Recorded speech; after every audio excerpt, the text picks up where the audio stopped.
بسم اللہ الرحمن الرحیم۔ قاضی صاحب، ایک تو آج اسلام آباد ہائی کورٹ کو مبارک ہو، جس طرح تیز رفتاری سے F-16 سے تیز محترم نواز شریف صاحب کو ایون فیلڈ میں انصاف ملا، فیصلہ محفوظ بھی نہیں ہوا اور ہفتہ مہینہ بھی نہیں رہا۔ اس JIT کے کسی فرد کو نہیں بنایا گیا اور نیب نے کچھ آنریبل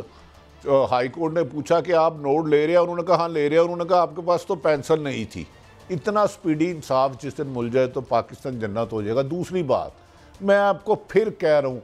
محترم نواز شریف جو بظاہر بادی النظر میں کہا جا رہا ہے کہ چوتھی دفعہ وزیر اعظم بن رہے ہیں، ان کے سائز میں فرق آ چکا ہے، یہ سوچ پیدا ہو چکی ہے، ان کا اتنا آسان نہیں ہے جتنا وہ تاثر دے رہے ہیں کہ وہ چوتھی دفعہ وزیر اعظم بن جائیں گے۔ اور میں یہ اور یقین سے کہہ رہا ہوں جس کی اثرات آپ کو آنے والے چند دنوں میں نظر آنے شروع ہو جائیں گے۔ ایون فیلڈ میں یقیناً یہ اس کی تیز رفتار پاکستان کی تاریخ کی ہے کہ جہاں پاکستان کے اہم ترین اداروں نے JIT بنائی، کروڑوں روپے اس کیس پہ لگا، ابھی تک والیوم 10 وہاں پڑا ہے، لیکن نیب کی پھرتیاں۔ لیکن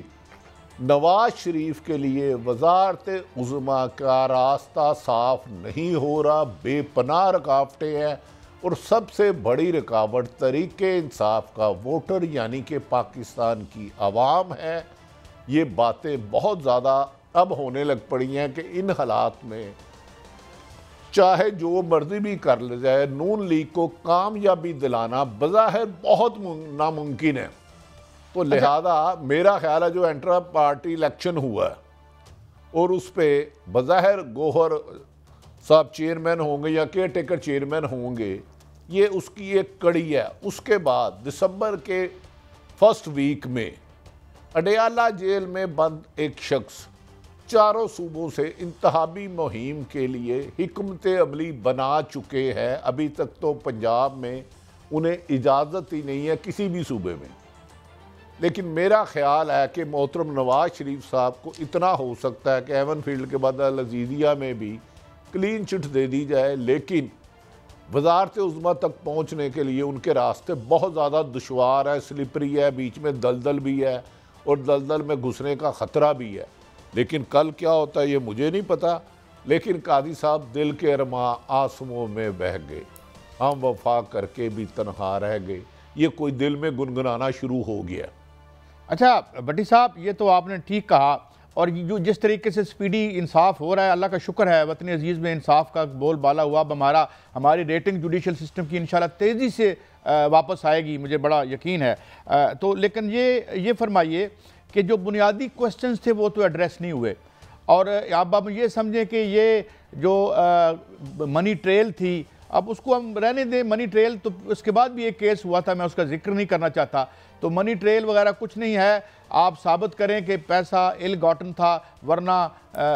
ہاتھ کسی کو نہیں ڈالا جا سکتا۔ اب میرے خیال میں یہی اصول چلے گا بٹی صاحب۔ قاضی صاحب دیکھیں، گزارش یہ ہے کہ آپ ایک نیب کو ایک لیٹر لکھیں کہ ٹوٹل JIT بنائی تھی، کتنی دفعہ دبئی گئی، لندن گئی، اس پہ اخراجات کتنے آئے۔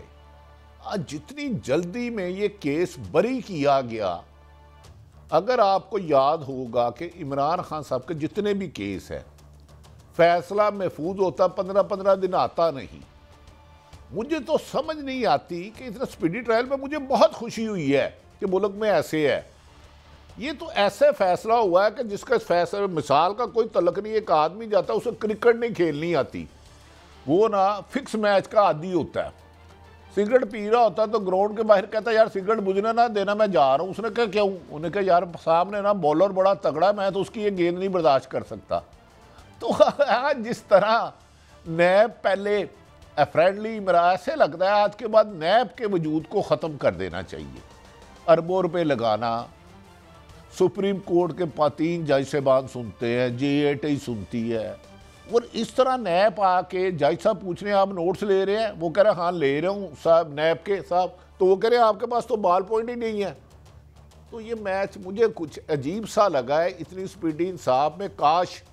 ملنے لگ پڑے۔ تو اس وقت جیلوں میں پنجاب کی جیلوں میں خصوصاً 70,000 قیدی ہیں، صرف 10,000 رہ جائیں گے اگر اتنی سپیڈ سے ہو۔ کیسے ویسے آپ بتائیں، عمران خان کا جو فیصلہ ہوتا ہے فیصلہ محفوظ کر لیا، 2 ہفتے بھول گئے، 3 ہفتے بھول گئے، ابھی سماعت چل رہی ہے تو اسی وقت بری۔ کیا یہ آپ کو خوشی نہیں ہوئی کہ ہماری عدالتیں کتنی تیز ہیں؟ نہیں، وہ دیکھیں نا، قیمتی چیزوں کو محفوظ کر لیا جاتا ہے اور انہیں منظر عام پہ نہیں آنے دیا جاتا۔ چلیں ہم یہی اسی طرح سے تسلی کر لیتے ہیں۔ مگر میرا سوال اور ذرا تھوڑا ٹیکنیکل بھی ہو سکتا ہے، وہ یہ کہ اب ظاہر ہے اس کو نیب تو پرسیو نہیں کرے گا، اور پھر وہی ٹائم بار والا جو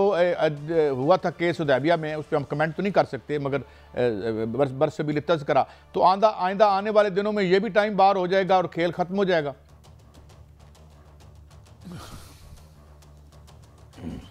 اچھا قائد صاحب، آپ فرما رہے ہیں کہ آپ کو اس پہ اعتراض نہیں، تو پھر مجھے میری ایک رہنمائی فرمائیں۔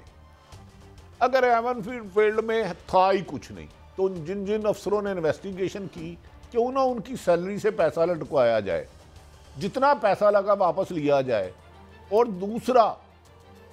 وہ جو افسران تھے جو ہیرے چنے تھے ان سے کیوں نہ پوچھا جائے، اور جو والیوم 10 جس کا بہت شور پڑا تھا، خود نواز شریف کے وکیل نے کہا نا پلیز یہ نہ کھولیے گا، اب اس کو بھی کھول دے، جب ایون فیلڈ بھی ان کے مطابق غلط ہے، اس نے کیا ہی کچھ نہیں، العزیزیہ میں کچھ نہیں کیا، بادی النظر میں تو ایسے لگتا ہے کہ وہ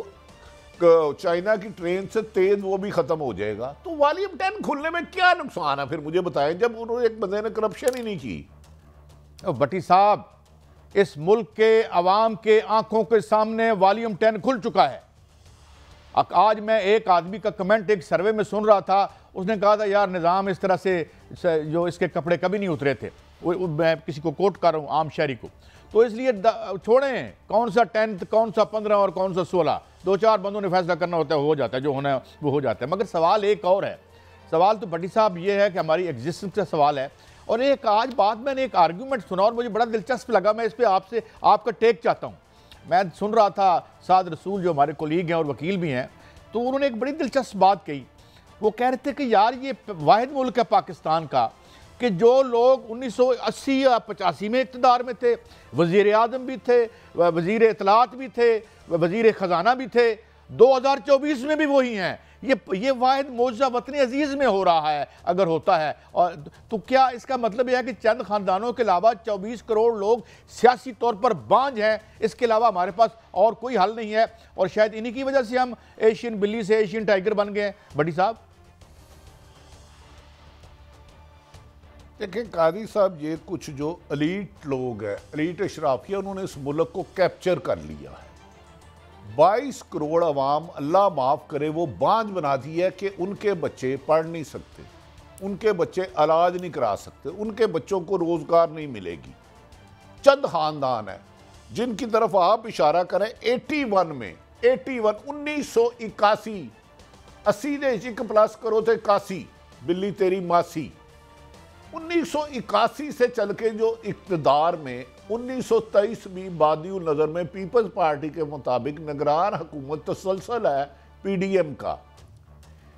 1923 2023 میرا حساب بڑا کمزور ہے، 23 اور 81 19 اور 23 کتنے ہو گئے؟ بٹی صاحب میرا ویسے کوئی اتنا زیادہ تو نہیں، یہ بن جاتے ہیں بٹی صاحب کوئی 2 3 4 42 ایئرز بن جاتے ہیں، 45 بنا دیں پھر، ہیں جی 42۔ تو دیکھیں قاضی صاحب، جو شخص 44 سال یا 43 سال اقتدار کے مختلف ادوار میں سیڑھیاں چڑھتا رہا، انجوائے کرتا رہا، وزیر اعظم 3 دفعہ سے 4 5 6 دفعہ وزارت اعلیٰ رہی،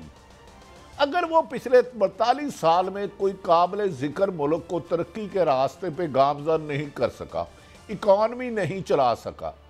ملک مضبوط نہیں کر سکا، غریب کو اس کے معاشی حالات بہتر نہیں کر سکا، تعلیم میں بہتری نہیں لا سکا،